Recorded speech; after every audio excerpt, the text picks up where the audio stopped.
Bu, jadi ngaji nggak? Foto dulu.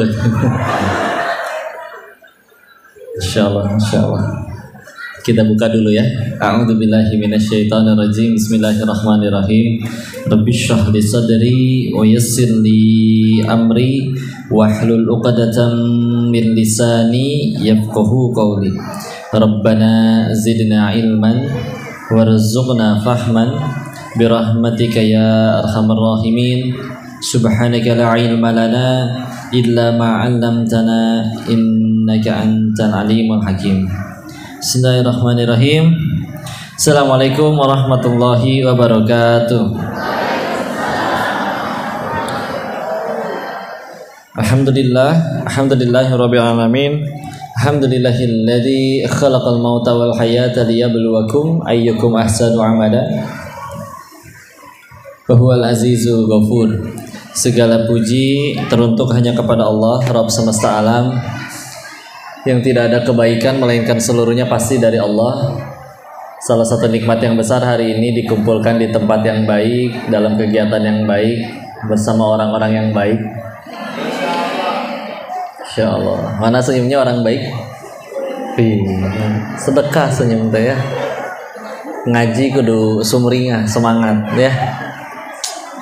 Semoga ini menjadi wasilah Allah wafatkan kita juga dalam keadaan yang baik. Husnul khatimah insyaallah.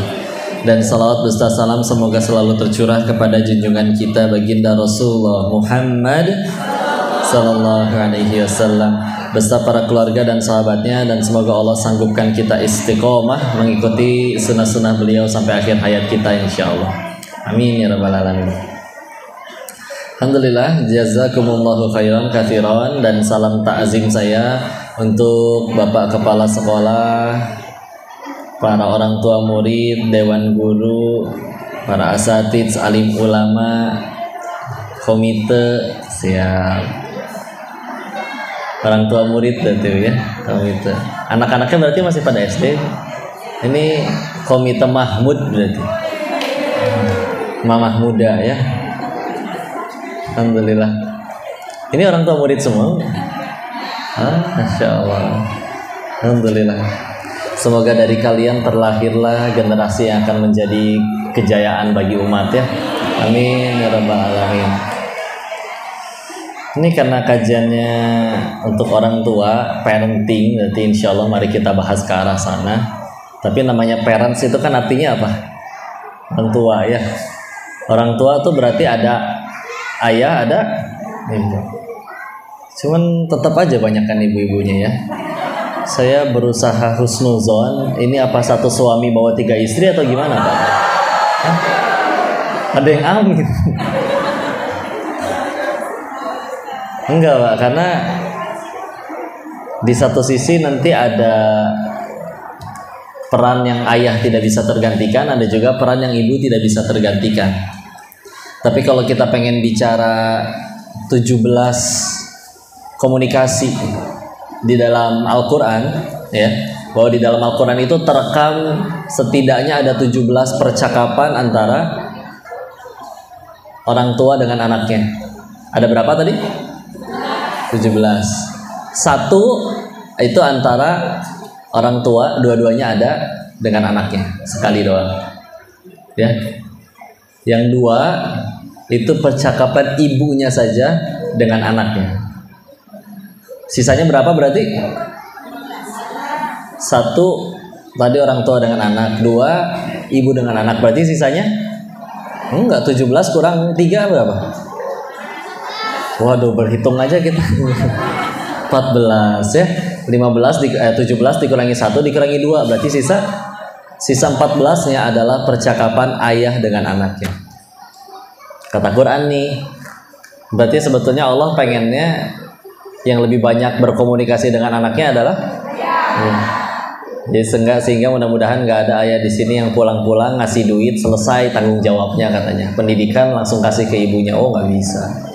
Ya, luas nanti bahasanya. Insya Allah, terima kasih. Ini sambutannya, diizinkan ngaji bareng ke sini. Tidak saya yang tersanjung ya. Dan jangan seolah-olah kayak oh susah manggil si Koko, udah bukan susah juga karena qadarullah tidak pilih-pilih. Dan ada yang udah minta dari November, dari Desember, begitu nggak bentrok berangkat. Jadi kalau misalnya ada yang nggak bisa bentrok ya karena udah ada yang duluan weh, bukan karena susah sulit, bukan siapa-siapa aslinya mah, cuman hamba Allah yang terlalu banyak dosanya, tapi Allahnya aja yang keterlaluan baiknya. Banyak kemen Allah beneran.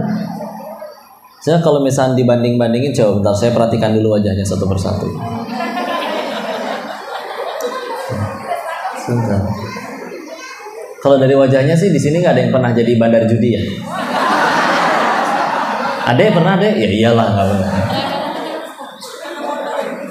Ya nggak ada modal. Mau saya modalin? Enggak kan berarti yang saya tahu saya yang paling banyak dosanya di sini teh. Entah gimana sama Allah malah diizinin buat ngaji bareng di sini, ketemu bapak ibu yang soleh-soleha, insyaallah. Ketemu adik-adik yang soleh-soleha juga tentunya. Dan saya waktu seumur adik-adik ini mah di sekolah Katolik TK sampai SMA. Ya. Terus nyari duitnya di Thailand pula di kehidupan yang seperti itu. Ya Allahnya aja yang terlalu baik ya. Maka kalau misalkan nanti ada apapun yang bisa kita ambil kebaikan dari pertemuan ini, mohon sama sekali bukan dari si Koko, dari Allah semuanya. Si Koko mah nggak ada apa-apanya ya. Tapi kan Koko udah tobat, tapi nggak pernah dapat SMS dari Allah selamat tobat kamu telah diterima. Mungkin kalau ada udah saya screenshot ya, pajang di status. Gara-gara pajang status ria nggak jadi diampuni. Hanya kudulillahi ta'ala ya. Sing saroleh ya. Bismillah insyaallah. Bismillah bun. Berarti bahasnya tentang ayah bunda aja ini ya, untuk nyampe supaya siapa yang pengen punya anak soleh-soleha? Insyaallah semuanya ya. Dan kita tahu di Al-Quran itu lengkap banget semuanya. Al-Quran, hadis, dan kisah-kisah dari salafus sholih. Tinggal kita mau baca aja atau enggak ya. Makanya ayat pertama yang turun itu Iqra. Suruh apa? Suruh baca. Kita rajin baca ya, tapi baca komen, baca WA ya. Jangan baca itu aja ya. Apalagi kalau komennya komen julid ya. Kadang susah menahan godaan suatu perkataan yang dibuka oleh tetangga kita dengan ucapan, "Bun, tahu nggak?" Sudah nahan. Akhirnya kan bilang, "Ada apa?" Gitu ya. Berat gak sih nahannya? Berat ya? Oh gitu ya. Padahal tinggal jawab, "Tahu nggak?" Enggak, udah selesai ya. Penasaran, hati-hati ya. Janganlah ya. Bismillah. Baik kita lah ya. Lengkap bu. Ibu, bapak kalau makan minum hati-hati nggak? Dicek nutrisinya bagus atau enggak. Bahkan kalau misalkan lagi di negara asing, kita cek dulu kan, ini halal nggak sih? Ini perkara sesuatu yang bakal sehat tubuh fisik kita doang nih. Kita hati-hati, betul nggak? Ya. Maka seharusnya perkara nanti ini ngedidik generasi anak-anak yang akan menjadi, bahkan bisa menjadi penentu kita terangkat derajatnya di surga atau tidak, atau bahkan justru menggelincirkan kita sebagai orang tua ke neraka. Ini bicara tentang anak-anak. Masa kita tidak sehati-hati itu? Ya. Makan kita ikutin Allah loh, ikutin Quran loh. Kata Allah babi dilarang, kita nurut nggak? Nurut ya. Tapi kadang di beberapa ayat lain agak susah buat nurut nih.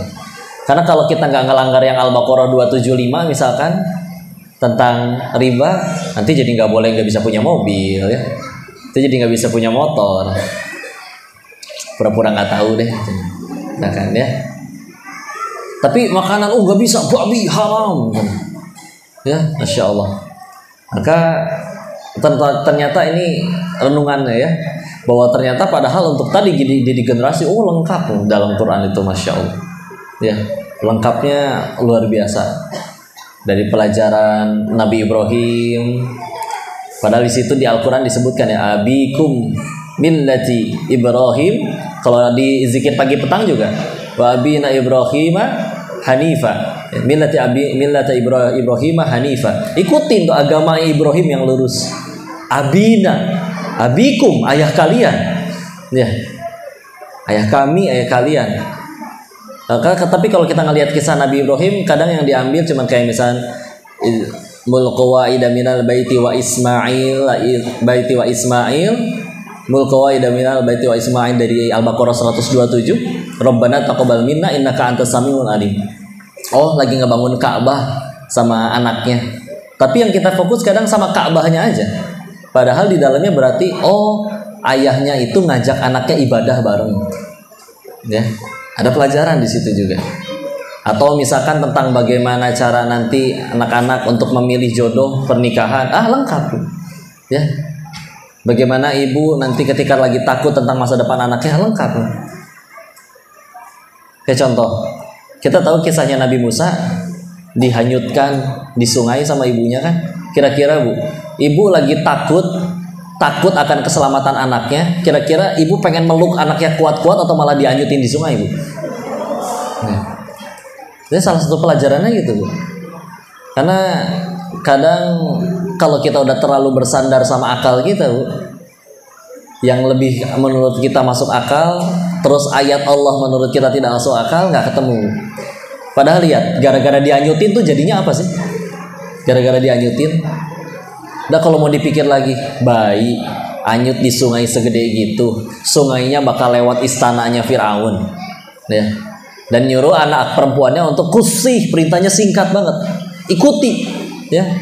Tapi ikutinya juga pinter, nggak langsung ikutin kemana, nanti kelihatan tentara, kalau itu anak kecil lagi ngikutin apa, ada kotak di sungai, ditemu isinya anak kecil laki-laki, pasti dibunuh oleh Firaun. Tapi ngerti gitu, ikut, ternyata ketemu yang ngambil siapa? Istrinya Firaun, ya, Asiyah. Nah, belum tahu nih ini mesti gimana. Allah bikin nggak ada yang mau untuk Nabi Musa alaihissalam itu nyusu, ya, ibu-ibu manapun nggak mau. Anaknya pinter, ya, yang perempuan yang nggak langsung berkata bahwa saya tahu ibunya di mana, nanti dibunuh ya. Tadi saya tahu keluarga yang bayi ini akan mau. Mana, silakan. Datang, udah mau datang dia panggil ibunya, mau ya iyalah anaknya, ya. Tapi berkata, saya nggak mungkin bolak-balik istana kayak gini, boleh nggak dibawa pulang? Diizinin. Coba, di mana lagi ada seorang ibu nyusuin anaknya digaji negara? Ya. Gara-gara apa? Ngikut perintah Allah yang gak masuk akal, menurut akal kita, dibuang ke sungai. Ya, kadang yang benar-benar ngalangin kita dari kebaikan tuh adalah kadang-kadang punten ya, kita masih tebang pilih sama ayat itu. Padahal satu hal dalam bab keimanan, ketika bicara rukun Islam yang pertama syahadat, ya, syahadat itu beriman itu nggak cukup meyakini Tuhan teh satu ya Allah doang, nggak cukup. Langsung meyakini kalau Allah suruh pasti baik buat kita, kalau Allah larang pasti buruk buat kita, ya. Lengkap nanti meluas bahasannya, termasuk tidak akan lagi ada yang berkata, wah sakit kepalanya sembuh, memang hebat ini paramek, bukan. Ibu sembuh sakit kepala karena paramek atau karena Allah? Allah. Mau dileg-leg di satu kardus Bu, itu paramek Bu. Nggak akan bisa Bu. Ya. Nggak akan ada lagi yang berkata, jangan foto bertiga, yang di tengah mati duluan. Enggak Bu. Yang moto juga bakal mati demi Allah. Yang nggak ikut foto juga mati, ya. Cuma kan yang penting mati itu bukan karena apa, tapi sedang apa. Ya. Kok meninggalnya gara-gara COVID, tapi pas lagi sujud rakaat terakhir husnul khatimah. Kok meninggalnya di masjid? Masya Allah. Tapi pas lagi nyolong speaker jatuh ketiban. Husnul khatimah, ya.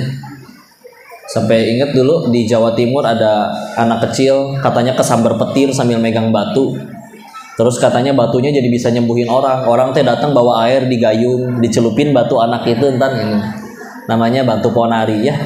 Jadi kalau batu airnya udah dicelupin batunya dia, jadi namanya ponari sweat katanya. Pokari, udah ganti ya? Masya Allah. Seperti itu. Enggak ada lagi ya. Termasuk kini mengimani bahwa itu pasti baik. Ya, itu pasti baik. Lengkap. Baru mukadimah ini ya.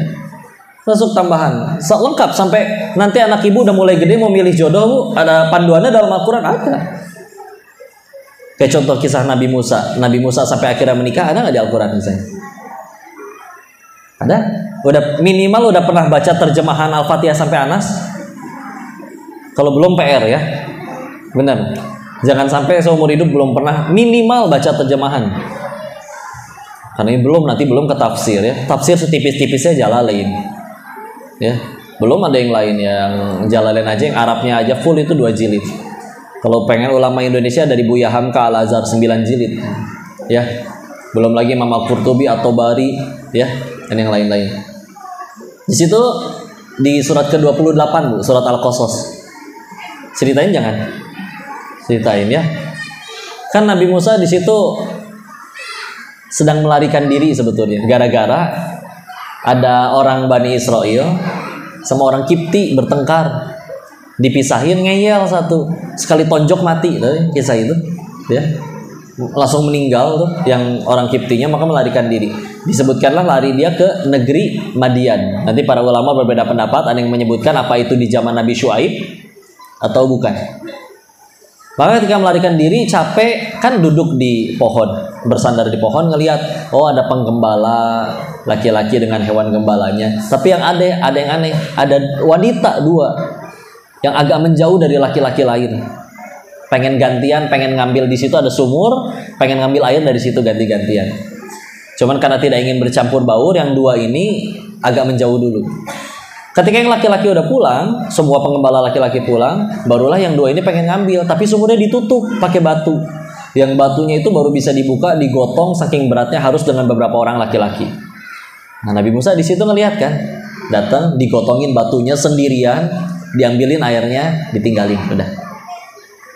Maka mengucapkan terima kasih, udah, tidak ada tukeran WA apa segala, nggak ada ya di zaman itu mah ya. Udah duduk lagi bersandar. Di situ kan berdoa kan Nabi Musa, ya Allah aku butuh pertolongan.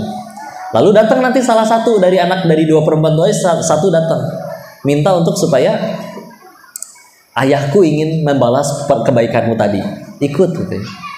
Sampai akhirnya nanti ternyata tidak hanya diberi tempat berlindung, diberi tempat juga bahkan menikahi salah satu dari wanita itu. Lengkap surat Al-Qasas.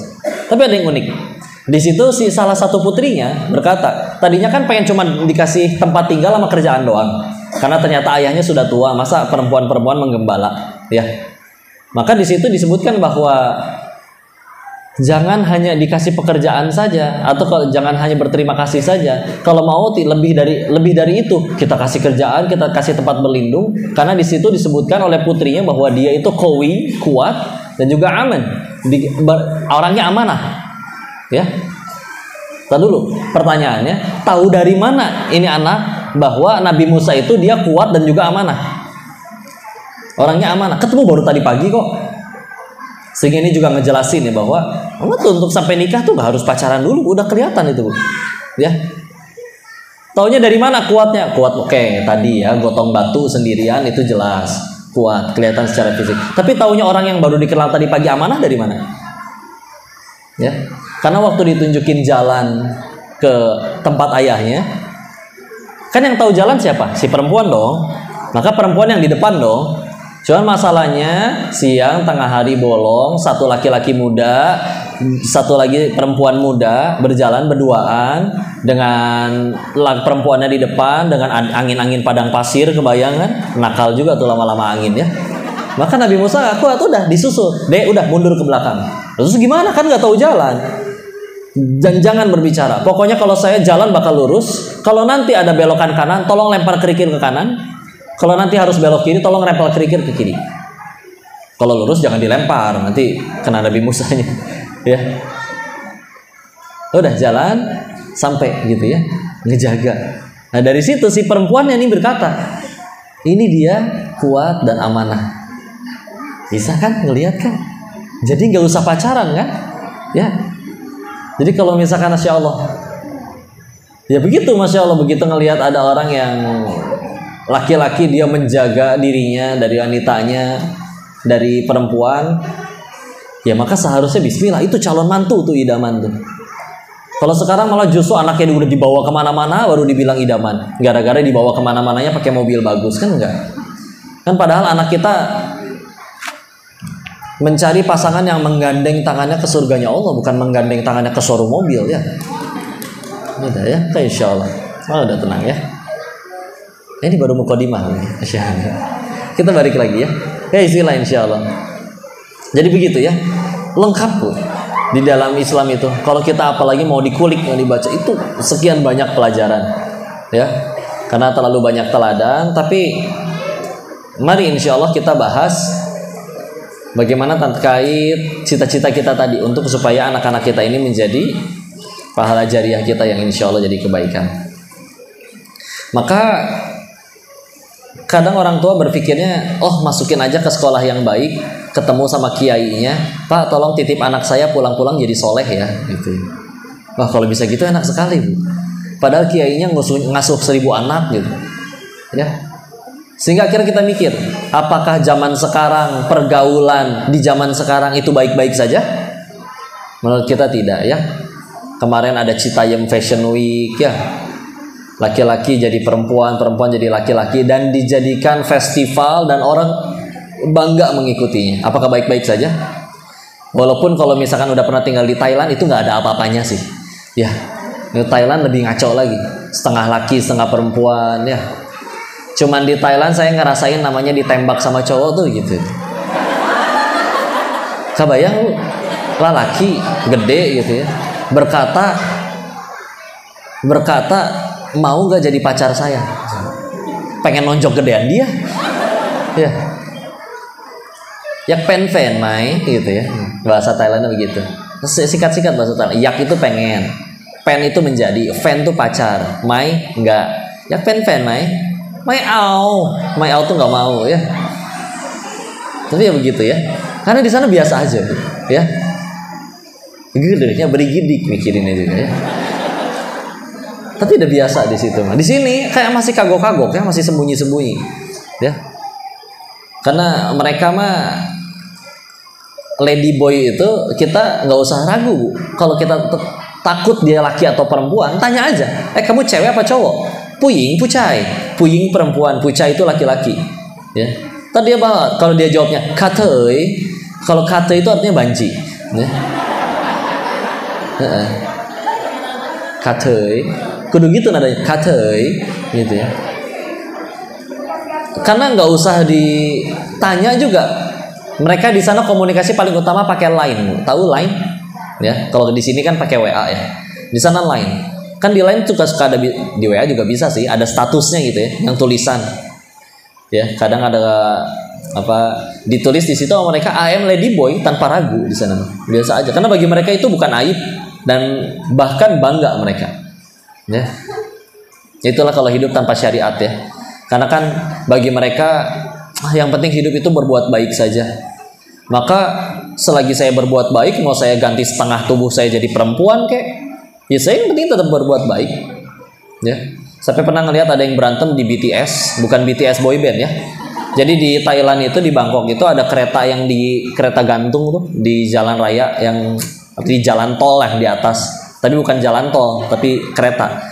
Nah di keretanya itu namanya BTS, Bangkok Train Sky. Maksudnya kereta langitnya Bangkok gitu ya. Berantem tuh banci sama perempuan. Perempuannya karena gara-gara ada ibu hamil, yang perempuannya malah pura-pura tidur, yang ngasih tempat duduk malah banci. Ya. Jadi si bancinya jadi kayak mencibir gitu. Karena dia tadi habis dihina sama perempuan itu karena perempuannya katanya rajin ibadah. Pergi ke tempat ibadah. Tapi lihat, yang katanya rajin ke ibadah dan kamu menganggap aku sebagai orang yang hina, tuh ada ibu hamil, kamu pura-pura tidur, aku banci yang kamu anggap hina, aku yang ngasih tempat duduk. Mereka berantem gara-gara itu.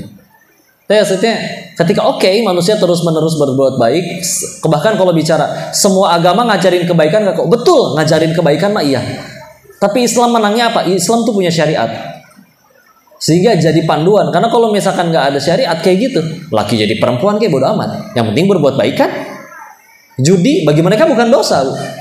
Karena judi itu mereka datang pemainnya nggak dipaksa, ya. Tapi kalau misalkan orang punya handphone kita ambil, kita rampok, kan itu zolim ya. Bagi mereka itu juga zolim. Tapi orang datang main judi kan nggak dipaksa. Kamu menang juga saya bayar. Jadi saya zolimnya belah mana? Ya. Itulah hidup tanpa syariat ya. Ayo balik lagi ya. Maka sebetulnya Allah tuh pengennya pendidikan generasi itu di mana sih? Ya. Maka ternyata adanya di mana? Oh, generasi ahad, bisaan. Kalian ya tuh. Sedang ditonton 2.300 orang, sekalian lah dipromoin ya. Sekolahin anaknya di sini. Ya. Ibunya juga ngaji di sini ya. Ya Allah. Jatuh. Maka ternyata ada salah satu ayatnya di Quran surat ke-25. Surat apa? 25. Setelah An-Nur, sebelum Asy-Syu'ara, Al-Furqan, Muntasir. Kalau surat 72? Setelah Nuh berarti Jin ya, juz 29. Alhamdulillah. Ya, lanjut. Di Al-Furqan, di situ ada 77 ayat, kita ke ayat ke-74-nya. Ya. Rabbana hablana min azwajina wa dzurriyyatina qurrata a'yun waj'alna lil muttaqina imama. Di situ disebutkan bahwa ternyata itu ayat bukannya tentang supaya punya pasangan dan anak-anak yang jadi penyejuk mata kok. Iya betul. Tapi ayat tentang keluarga tersebut ditutup oleh Allah lil muttaqina imama, agar untuk menjadi muttaqin, orang yang bertakwa, dan imam, atau lebih tinggi lagi imam, pemimpin dari orang bertakwa. Tapi ternyata ayatnya di ayat tentang keluarga. Ya. Sehingga ternyata memang lebih masuk akal sepasang orang tua ngedidik, terserah Allah mau dikasihnya berapa itu anaknya. Kok saya anaknya satu, berarti kata Allah sanggupnya satu nih, pasangan suami istri. Kok sanggupnya anak saya 8, berarti kata Allah kamu sanggup 8. Daripada tadi satu kiai ngasuh 1000 anak langsung jadi soleh, itu gimana ceritanya? Ya. Dan masalahnya ada usia-usia yang disebut kalau golden age nanti di dalam Islam, di mana anak itu benar-benar belajarnya full meniru. Ya, itu usia 0 sampai 5 tahun, tapi kadang di usia itu disuruh keluar. Ayo sana belajar. Di PAUD alhamdulillah kalau ketemunya guru yang soleh. Giliran anak ini udah mulai gede, udah memang harus berbaur dengan masyarakat, dikurung di rumah, nggak boleh pacaran, nggak boleh apa-apa. Kebalik nggak? Agak kebalik ya. Tapi Bismillah. Karena ternyata di situ di rumah tangga. Dan itu di Al-Furqan ayat 25. Surat 25 ayat 74. Maka selanjutnya saya pengen ngambil hadis dari riwayat Imam Muslim bahwa al-qamaqala Rasulullah Muhammad SAW bersabda yang maknanya diceritakan bahwa golongan syaiton dari golongan bangsa jin itu juga nimbrung, ngumpul. Mereka liko gitu ya, rapat gitu. Ya. Rapat dan saling menyampaikan prestasi mereka masing-masing. Disebutkan, saya berhasil membuat seorang manusia mencuri. Bagus, tapi belum yang paling hebat. Saya berhasil membuat seorang manusia membunuh saudaranya sendiri. Bukan, masih ada yang lebih hebat. Tahu, akhirnya ketika nanti ada satu syaitan berkata, aku berhasil membuat sepasang suami istri bercerai. Maka kata pemimpin syaitannya, ni'ma syaiton anta, sebaik-baiknya syaitan adalah kamu. Kok cerai itu bukan sesuatu yang diharamkan dalam Islam, tapi iya, ketika kita baca syarah hadisnya, penjelasannya bahwa memang kerusakan, mafsadat dari perceraian itu banyak, ya. Laki-laki dan perempuan yang bisa tergelincir kepada perzinahan, anak-anaknya, nggak sedikit yang akhirnya jadi kurang baik, ya. Walaupun tentu hidayah Allah bisa datang kapan saja, ya. Maka itu yang paling utama dirusak. Maka tadi kita kadang makan, minum, ngikutin Al-Quran, tapi untuk jadi pendidik generasi, pencetak generasi, ibu yang baik, suami yang baik, itu masalahnya nggak ada sekolahnya, Bu. Ada sekolah jadi ayah, sekolah khusus jadi kakek, jadi nenek, sekolah khusus jadi ibu, nggak ada. Padahal untuk tadi sesuatu yang perkara bakal masuk ke mulut kita, itu kita benar-benar ikutin Quran. Tapi kadang untuk perkara itu kita masih nggak mau ngelihat ke arah sana. Ya. Banyak, Bu. Kayak misalkan contoh kata syifa, kesembuhan, ya. Di dalam Al-Quran itu ada 4 kali, ya. Hanya salah satunya yaitu untuk sesuatu yang keluar dari perut, lebah, madu, salah satu ini, ya. 3-nya dari apa coba? Kata syifa dirujuknya kepada apa? Al-Quran. Wa nunazzilu minal Qur'ani ma huwa syifaa'u wa rahmatul lil mu'minin. Contohnya Quran surat 17 Al-Isra ayat ke 82-nya. Ya. Sehingga wajar kalau yang kita ubek-ubek pelajari tentang ilmu kesehatan, tapi kita nggak ngambil dari Al-Quran, berarti semua dokter seantero dunia dari dulu sampai sekarang hanya membahas 25%-nya yang bukan dari Al-Quran. Karena emang 75 dari 4 kan, 4 kata kesembuhan di dalam Al-Quran, 3 itu adalah Al-Quran, 1 adalah sesuatu yang keluar dari perut lebah. Sedangkan kita kalau sakit, apa andalan kita? Langsung nyari obat, langsung nyari dokter. Ada yang langsung ke Quran? Wah, agak jarang. Ya, agak jarang. Makanya kalau sekarang banyak penyakit nggak ada obatnya, karena selama ini manusia cuma nyari dari yang satu sumber, bukan dari yang 3 sumber. Ya, gitu dia ya. Ya, jujur kalau memang kita agak kagok hidupnya, agak jauh, karena ya Bu, agak jauh dari Al-Quran. Sekarang padahal di tiap HP ibu ada Al-Quran nggak? Ada. Di setiap masjid ada Al-Quran nggak? Bisa jadi banyakkan Al-Quran daripada yang sholatnya Bu. Ya. Tapi mudah untuk diakses. Kita tapi tidak sehebat generasi terdahulu. Padahal generasi terdahulu, ibu tahu kapan Al-Quran itu mulai jadi satu mushaf? Karena kan sebelumnya di hafalan para sahabat. Akhirnya mulai dibukukan kan, jadi mushaf. Itu di zamannya Utsman bin Affan radhiyallahu anhu. Tapi tahu kekuasaannya Utsman bin Affan di saat itu tidak hanya Mekah Madinah, satu jazirah Arab tuh sekarang terpecah jadi 6 sampai 7 negara. Arab Saudi, Yaman, Oman, Qatar, Uni Emirat Arab dan lain-lain. Lalu Persia sudah takluk semuanya. Romawi Selatan sudah takluk. Afrika Utara udah takluk semua Bu. Mesir, Maroko, Tunisia, Libya, Aljazair. Tuh seluas itu. Dan mereka hebat katanya karena ikutin Al-Quran. Ibu tahu di zamannya Utsman Al-Quran total yang udah tersebar ada berapa? 5. Baru 5 di seluas daerah itu. Ya. Terus kok mereka hebat karena ikut Al-Quran itu dari mana? Dan mereka nggak punya handphone yang dalamnya ada Al-Quran kayak kita. Ya. Nah itu dia. Karena emang mereka tidak hanya dibacanya aja udah pasti jelas, tapi di situ juga kata hafal. Makanya nanti kalau dalam bahasa Arab beda antara iqra ya sama kata tilawah beda.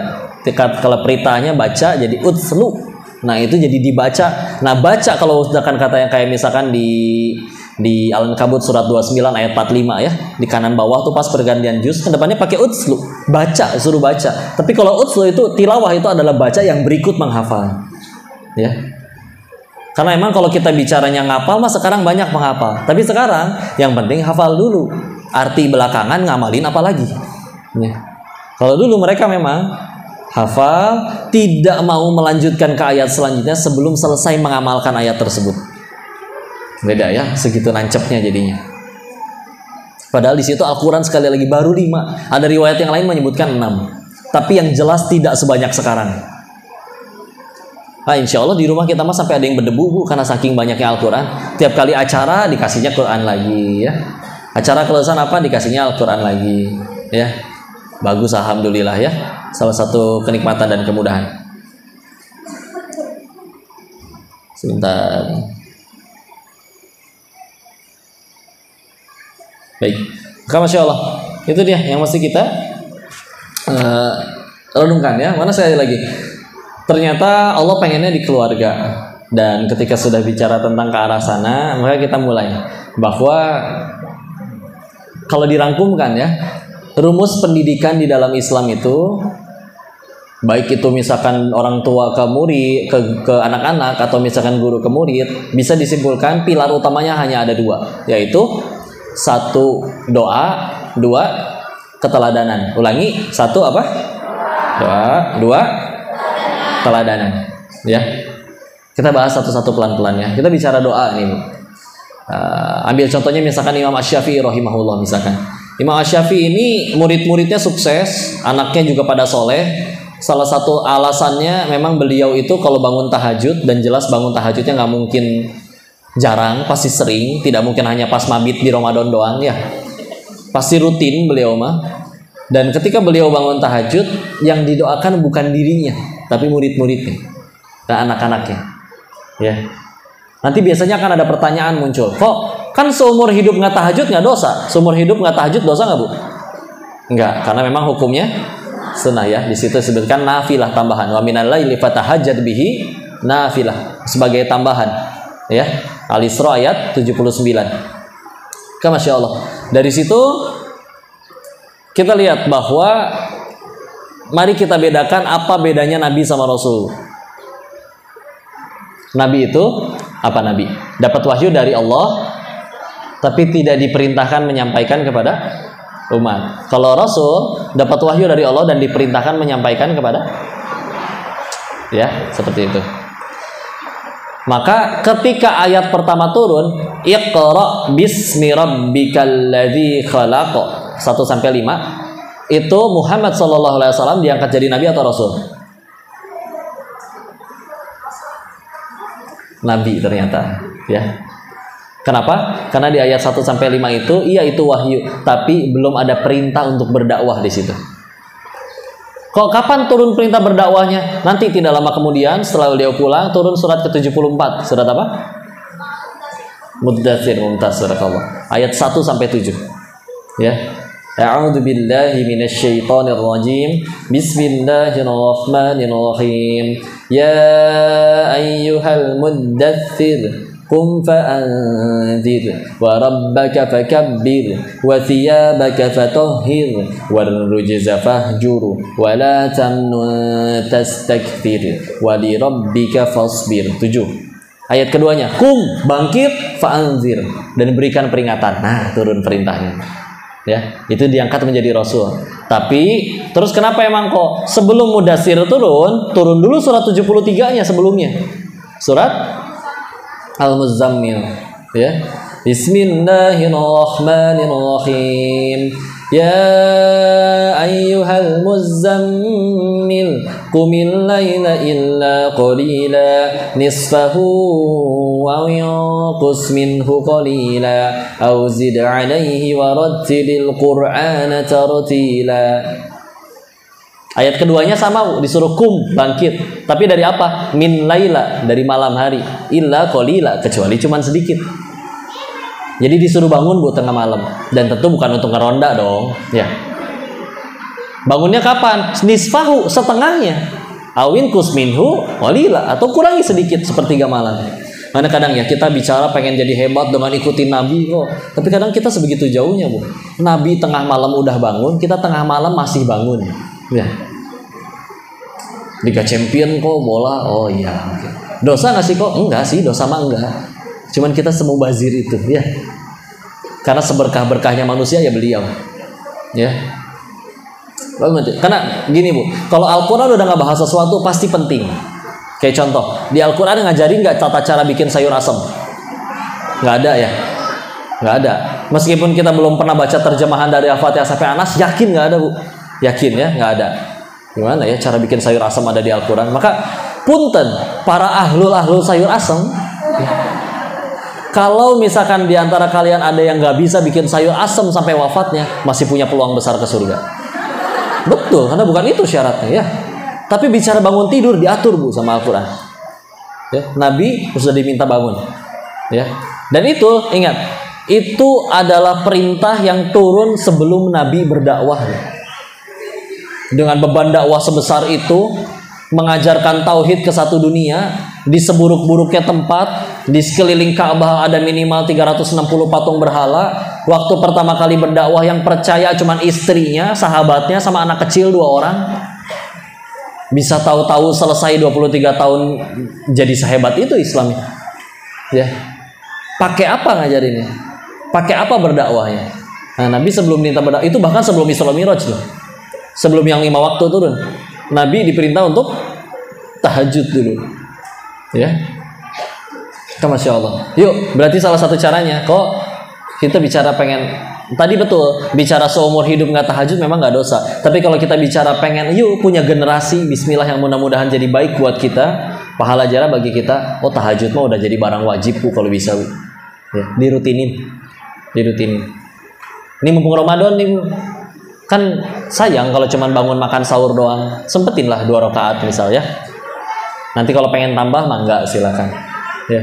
Apalagi di luar Ramadan pun kita tahu ada hadis Nabi yang Kalau Rasulullah SAW bersabda yang maknanya kalau terjaga di malam hari lalu dia duduk berdoa membaca la ilaha illallah wahdahu la syarikalah lahul mulku wa lahul hamdu wa huwa ala kulli syai'in qadir.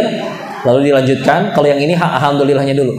Alhamdulillah wa subhanallah wa la ilaha illallah wallahu akbar wa la haula wa la quwata illa billah. Ditutup dengan Allahumma gfirli. Terus apa emang kata Nabi? Maka setelah dia baca itu lalu dia berdoa, dikabul doanya. Sok silakan, yang kelilit utang, pinjol, banyak cicilan, ada masalah silakan doa situ ya. Dan jika bertobat diampuni insyaallah ya. Karena kalau Allah emang udah nggak mau ngampunin kita, mudah Allah matikan detik itu juga waktu lagi maksiat. Kenapa kita masih pada ada ya? Dan yang terakhir, jika ini yang paling keren, jika dia mengambil wudhu lalu sholat, diterima sholatnya. Kan kita bicara ibadah tuh ada dua ya, ada yang sah, ada yang diterima. Nah kalau sekedar sah tuh belum tentu jadi sesuatu yang Allah ridho. Abis main futsal masih bau ketek, masih basah, langsung wudhu, langsung sholat sambil lupa rokaat, sah insya Allah sholatnya selagi rukun dan syarat terpenuhi ya. Tapi kalau ternyata pikirannya kemana-mana, diterima belum tentu. Makanya ini perlu untuk diterima. Nah biar untuk keterima niatnya benar, caranya benar. Dan kita nggak berani jawab. Ada yang berani jawab, kita dari akil balik hingga detik ini udah berapa kali sholat, yang mana satu aja yang diterima? Nggak tahu ya. Allahu a'lam. Ya. Tapi kalau ini kata Nabi, kamu bangun, entah karena pengen pipis, digigit nyamuk, bangun, udah gitu, ambil wudhu, sholat 2 rakaat, diterima. Ya Allah, aku beriman kepada hadis dari Rasulmu ya Allah. Bismillah, yuk. Jangan cuman sahur aja ya, maksain bangun ya. Itu bicara tentang doa ya. Kata guru kami Kiai Haji Ustaz Arifin Ilham, semoga Allah merahmati beliau almarhum. Di situ beliau pernah waktu itu ngasih nasihat bahwa orang yang rajin tahajudnya, itu Allah akan berikan yang namanya haibah jalaliyah katanya. Apa tuh kok? Seperti wibawa yang datang dari keagungan Allah. Sehingga nanti ada 2 orang ngomong nih Bu, isinya plek sama, tapi yang satu ahli tahajud, yang satu nggak pernah tahajud. Nanti di hati pendengar, oh itu beda efeknya.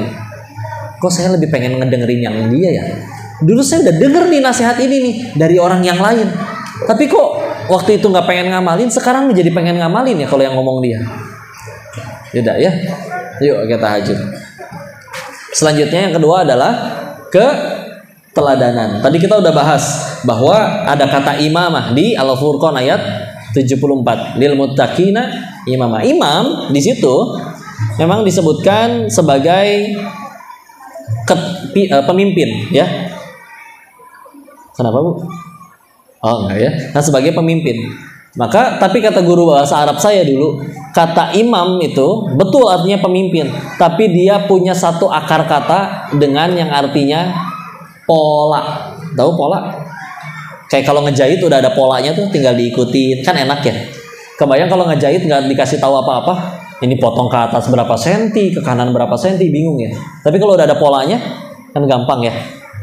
Karena emang Nabi ternyata dalam mendidik sahabat itu nggak asal nyuruh, tapi pakai teladan, kasih pola dulu. Lalu itu dipelajari benar-benar oleh para sahabat. Nah, kayak contoh, izin saya bertanya ya, Nabi ngedidik sahabat, ada yang Nabi pernah mukul nggak? Nggak? Izin saya menjawab ya, Nabi pernah. Sahabat tuh ada yang pernah dijewer sama Nabi. Sahabat itu mungkin yang hadis yang paling terkenalnya adalah menjelang Nabi wafat, beliau pernah bertanya kan, siapa yang pernah aku zolimi, angkat tangannya. Ada yang angkat tangan kan? Perutku pernah terpukul olehmu. Walaupun tidak diceritakan sengaja atau tidak sengajanya. Kata Nabi, balas aku sekarang. Orangnya bilang lagi, waktu kepukul aku nggak pakai baju. Nabi lepas pakaian atasnya, coba kelihatan batu mengganjal karena beliau sedang dalam keadaan menahan lapar. Sahabat yang lain udah geram. Tapi ternyata yang tadi angkat tangan hanya ingin memeluk Nabi. Ketika ditanya kenapa? Karena orang yang bersentuhan kulit denganmu diharamkan api neraka baginya. Tapi hikmahnya adalah Nabi ngedidik sahabat, pernah ada kontak fisik, satu pun gak ada yang dendam, satu pun gak ada yang benci. Kayak contoh di ayat yang lain, Quran surat keempat An-Nisa ayat 34-nya. Di situ tentang ayat yang kalau kita mengkhawatirkan istri berperilaku nuzius, tidak taat, disuruh ngapain sama Al-Quran? Satu, berikan nasihat yang baik. Kalau nggak mempan gimana kok, kata Al-Quran? Tinggalkan dari tempat tidurnya, pisah ranjang, ya, meskipun pindah ke sofa gitu ya. Atau yang terakhir apa? Iya betul, boleh dipukul. Tapi pukulnya bukan yang bikin geger otak, patah tulang, bonyok, dan nggak boleh di wajah. Itu ada aturannya lagi nanti ya. Ini ntar ada yang motong, kata si Koko boleh mukul istri, jangan ya. Enggak, tapi hikmahnya apa? Nabi ada ayat itu, tapi Nabi jelas nggak pernah, kalau ke istri dan anak-anaknya nggak pernah dipukul, jelas. Kenapa? Karena Nabi baru pakai mau'izatul hasanah, baru nyampe nasihat yang baik aja udah mempan. Apa sih yang bikin kadang istri susah nurut sama suaminya kalau pengen jujur ya Bu? Karena istri itu tahu modalnya suami. Di luar teh dipanggil ustadz, kiai, fatwanya didengar. Di rumah bangun subuh ya 7:30. Coba susah nggak Bu pengen nurut Bu? Di luar dikagumi luar biasa, di rumah ngorong, peper ya. Misal lah, ini mah misal ya. Atau begitu juga dengan anak-anak kita. Kenapa anak-anak kita susah nurut sama orang tuanya? Padahal saya nyuruh anak saya sholat kok, tapi waktunya sholat muka kita cemberut ya. Waktunya sinetron malam-malam, Ikatan Cinta misalnya, senyum sumringah. Udah gitu kadang beres sholat dimarahin wae. Anak mikir dah, ya Allah si mamah teh, pasalan temennya ibunya teman saya nggak pernah sholat, santun lisannya gara-gara sholat juga naim ya. Sholat yang jadi jelek tuh. Sok ibu manggil anak ya, nak, sekali nggak kedengeran, mesti ngapain? Lebih keras dong. Nak, kalau belum kedengeran gimana? Ngejerit kan? Ade, ngejerit. Si Ade kaget tunggang langgang keluar. Sok jawab jujur. Ibu langsung menyampaikan inti kenapa ibu manggil si anak atau diomelin dulu? 1-0. Sekadang lupa tujuan manggilnya apa. Lupa gara-gara ngomel ya. Besok si anak perlu bantuan si ibu. Si anak manggil dari ruang tengah, ibu di kamar. Ibu, ya kedengeran. Mungkin dari ruang tamu sampai kamarnya harus naik angkot ya, saking gedenya. Kadang orang kaya nggak ada yang tahu. Ya. Mesti nambah nada dong. Mama, belum kedengeran berarti mesti gimana? Mama keluar ya. Ibu keluar, apa yang terjadi? Ini anak kurang ajar. Masa manggil ibunya kayak begitu? Coba Bu ya, 2-0 Bu. Kemarin si anak nggak sengaja nggak pura-pura nggak denger biar si mama ngambek, nggak kayak gitu, udah nggak kedengeran, manusiawi. Si ibu manusiawi nggak kedengeran, si anak diciwit tuh. Nah kalau nanti ternyata anak di sekolah minder, nggak berani ngapa-ngapain, punten, karena dia ngapain aja salah di rumah juga ya. Kayak ini ya, hati-hati, kadang jangan begitu ya, insya Allah. Tapi kita lagi marah kayak gitu, coba anak tetangga datang ya, udah makan belum? Dibawa kue, bawa pulang. Coba iri nggak tuh si anak tuh? Beli gelang emas bisa ya. Saya minta dibeliin coklat nggak dikasih, tetangga dikasih. Ya. Kadang kebalik kita ya. Ke orang sopan bisa, ke yang di rumah judesnya luar biasa. Itu kebalik ya, insya Allah. Nah, kadang ngeliat Rasul ngimpin pakai teladan beneran tuh. Sehingga kadang kita kerjasama kadang sama sekolah ya, nanti tapi ada anak-anaknya ya, ketahuan sama anak-anaknya. Saya pengen minta wali kelas untuk masuk ke setiap kelas nanti kasih kertas, tuliskan keutamaan, kelebihan, kebaikan orang tuamu. Sok ya tes. Jangankan 5 menit tuh, setengah jam kayak ngahuleng, naon halus nasi bapaknya. Apa sih ibu ya? Lagi mikir kayak gitu ngelihat tangannya, ini biru tadi pagi diciwit, ini kemarin digebot kemoceng. Coba ya.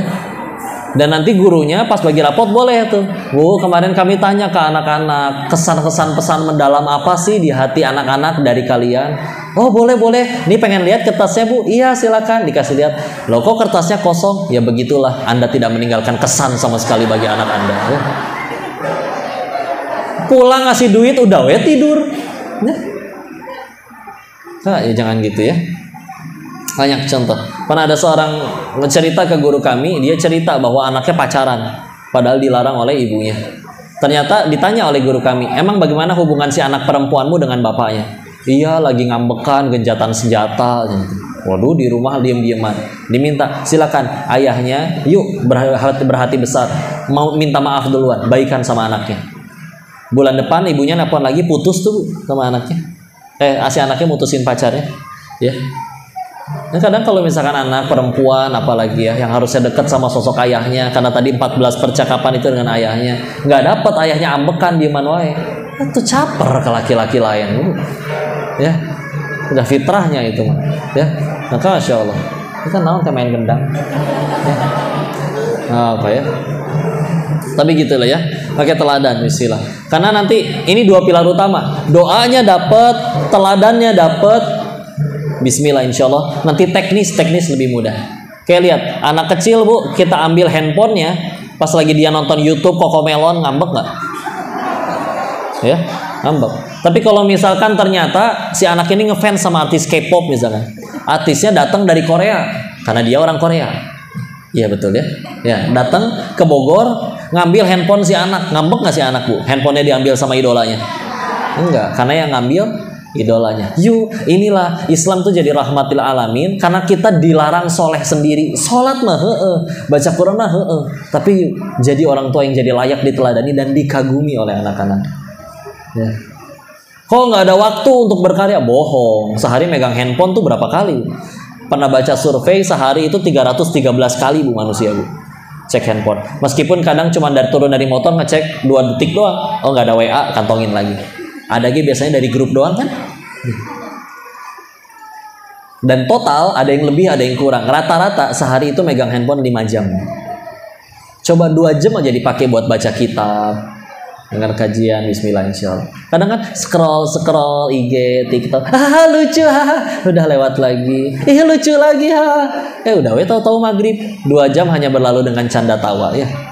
Dosa nggak sih kok? Ya enggak, kalau yang ditonton tidak ada kemaksiatan dan yang lain-lain. Tapi kita bicara pendidikan generasi, itu dia ya. Sekali lagi nutup ya. Guru kami berkata, setiap kali ada peradaban itu naik, maju, tumbuh menjadi besar, itu adalah ketika ilmu yang dijunjung tinggi di situ. Anak-anak punya waktu luang, enggak nyari game, nyari ilmu. Doyan baca buku, baca apa. Dan setiap kali ada peradaban runtuh, jatuh, itu adalah kapan? Ketika di tempat itu hiburan yang dijunjung tinggi. Kita tidak sedang bahas halal haram hiburannya, ya. Tapi kalau memang hiburannya, ya contoh baca komik Doraemon, masa dosa? Enggak. Tapi Shizukanya kan nggak pakai kerudung ya. Itu namanya anak kecil lah ya.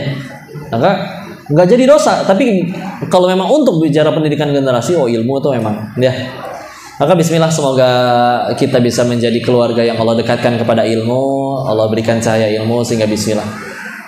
Semoga apa yang disampaikan ini bisa ada kebaikan dan manfaatnya. Saya mohon maaf lahir batin, semoga bisa jadi amal salih. Dikembalikan dulu kepada Ustazah, tafadhol untuk MC-nya ya. Assalamualaikum warahmatullahi wabarakatuh.